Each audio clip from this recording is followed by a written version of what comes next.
Today we're fitting a pair of roof racks, or roof bars, to the 76.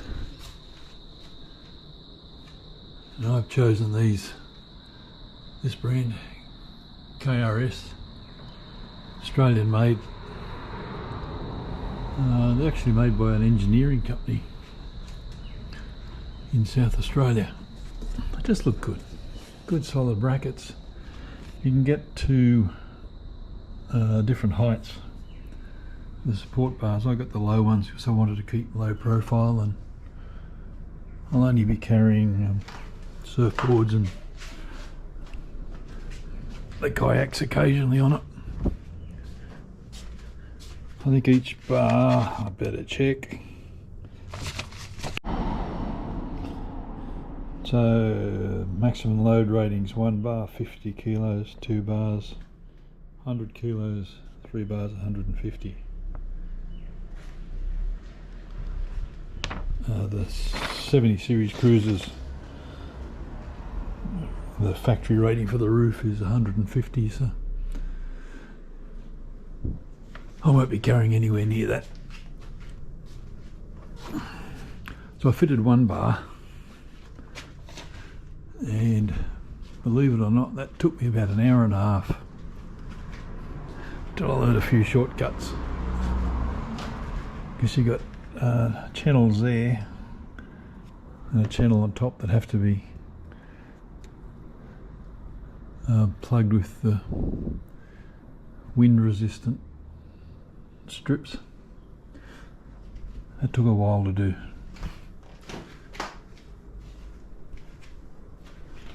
So we'll start on the second one. So first thing, the arms.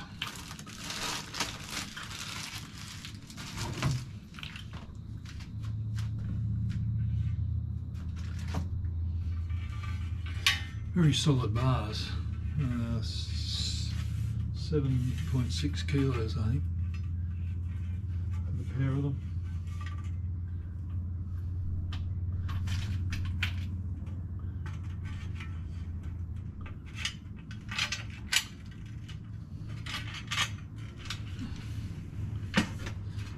Going to get the retaining nuts inside the channel. Slide that down. I know it goes about that far.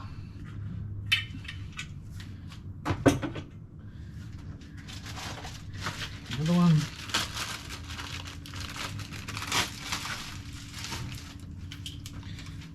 Same thing.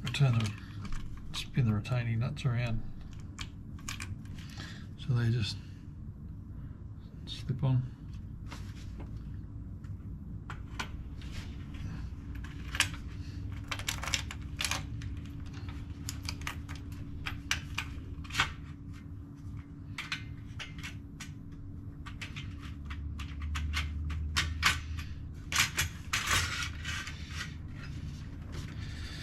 We don't tighten those up yet, so we need to get the exact size on it. We then roughly place it, or gently roughly place it where we want it.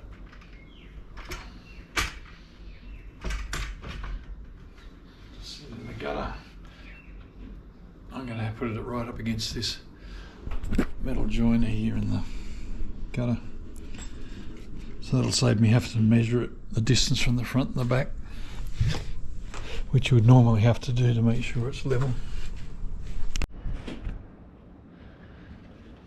That was a pretty good guess.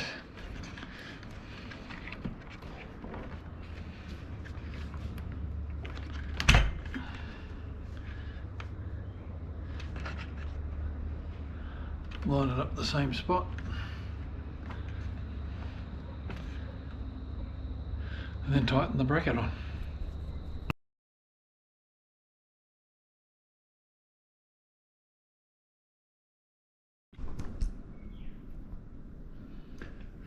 Once we've got the gutter brackets on, we just got to make sure that the bars out the same distance on either side. 73 mil there.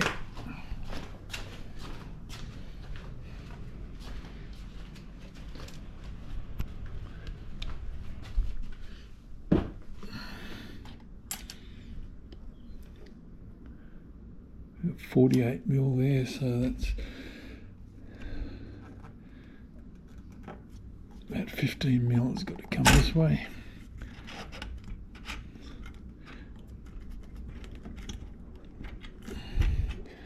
Let's see what that is now.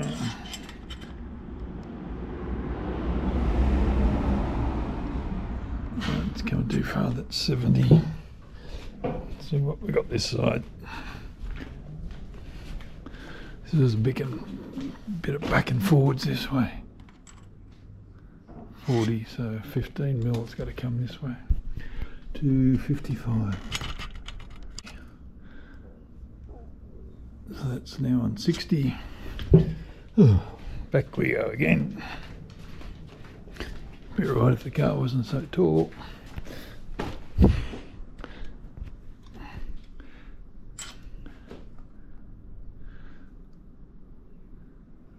That's about 58, so 1 mil this way, then it should be centered. So eventually got it centered. Now we just got to tighten up these bolts here.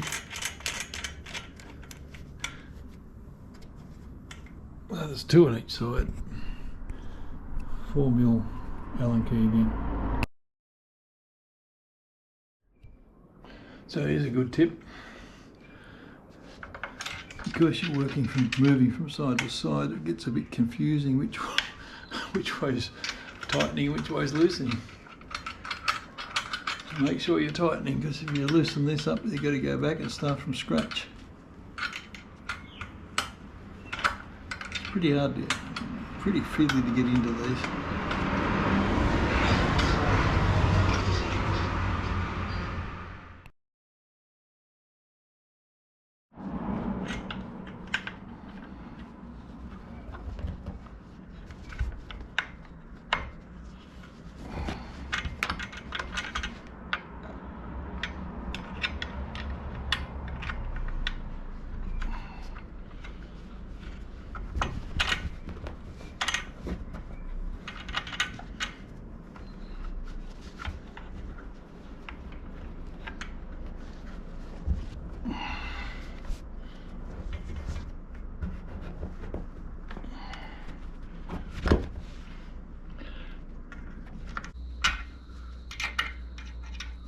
It's very hard to see what you're doing and get your hands in there, especially if you've got big hands.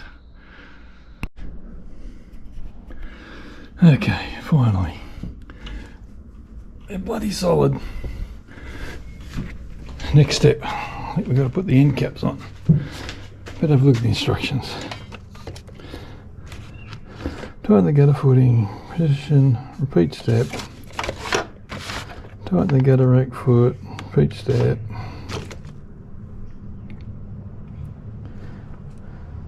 Fit end caps to the bars using the screws.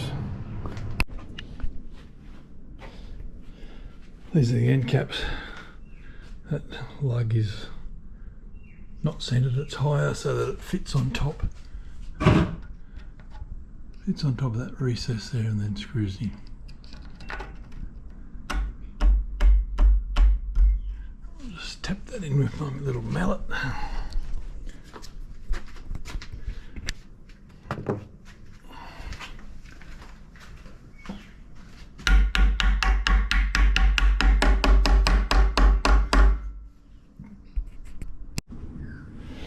And now comes the fiddliest bit.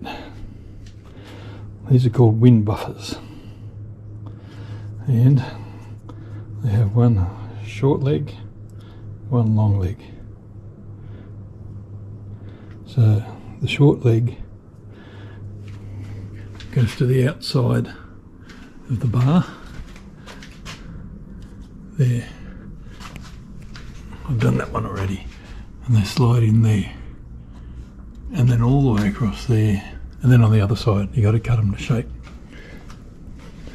Now I reckon it took me 20 minutes to get that first one in, till I realised that if I was to rub a bit of soap or detergent on the lips there, it'd just slide in. So if you learn anything, you take anything away from this video, that'll be it.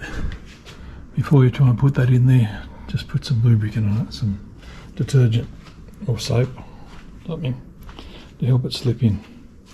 You got to press the small one in first and then click the big one in. So you got to cut each piece to size.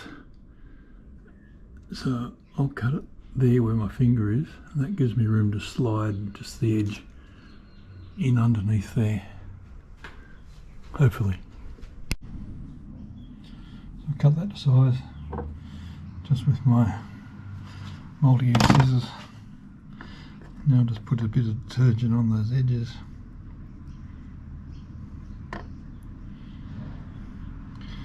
Make them nice and slippery. Get it off my fingers. Okay, so the short edge goes to the outside like that. Push that in and then click it, and then I can tap it in under there. Hopefully without it falling out. I'll just get something to tap it with. That'll do.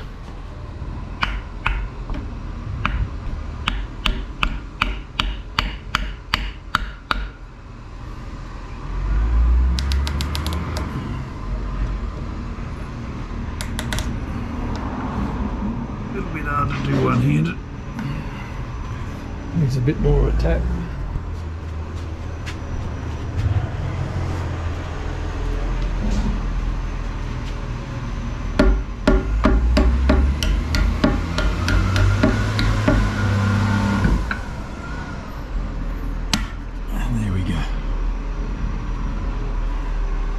So we just got to do that side, same on that side, and the big ones in the middle. They're the pain.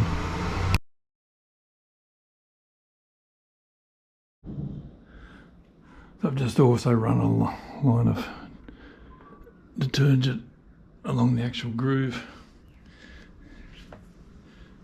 just to make sure it's slippery enough. Make sure the small one on this side,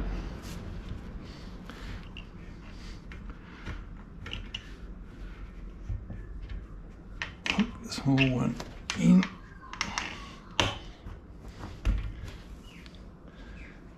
to change my position.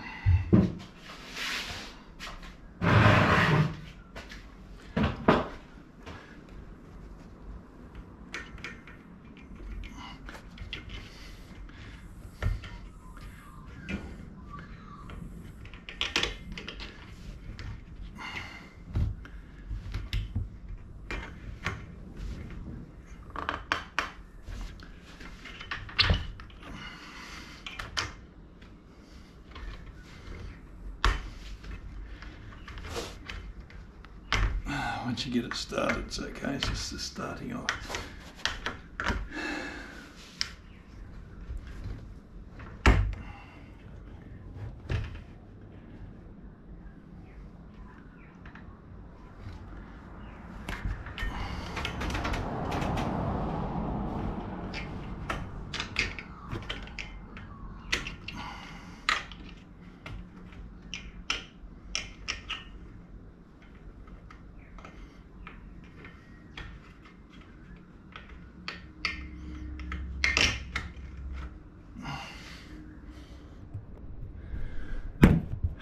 To put some more detergent on there to get it to go, but it started. Hardest part is trying to get it as far over there as you can, so you don't get any wind noise.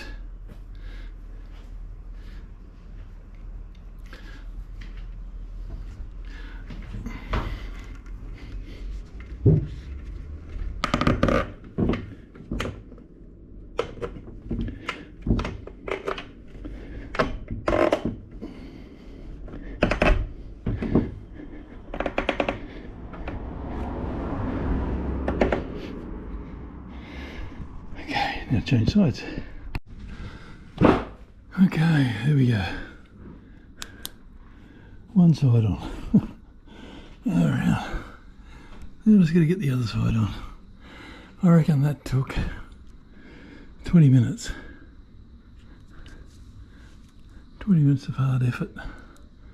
But it's in there securely and going to do its job. Get on to the next one. Finally got the other side on. So now we've just got the top rubber. So I'll just grease this up with detergent. So again, this is a fairly tight fit.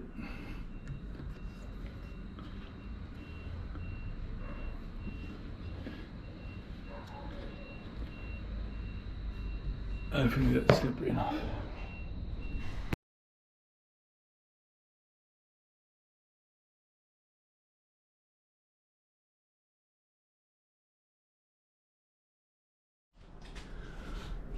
There we go, all done. I've got to say, that was a mission.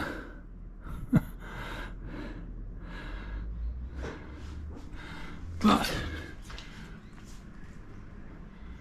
I've had a few sets of roof racks in my 50 years of driving. These have got to be the most solid I've ever had. The other bonus, I'm not sure whether I mentioned it with these racks, is they're 1500mm wide, which means I can get the two kayaks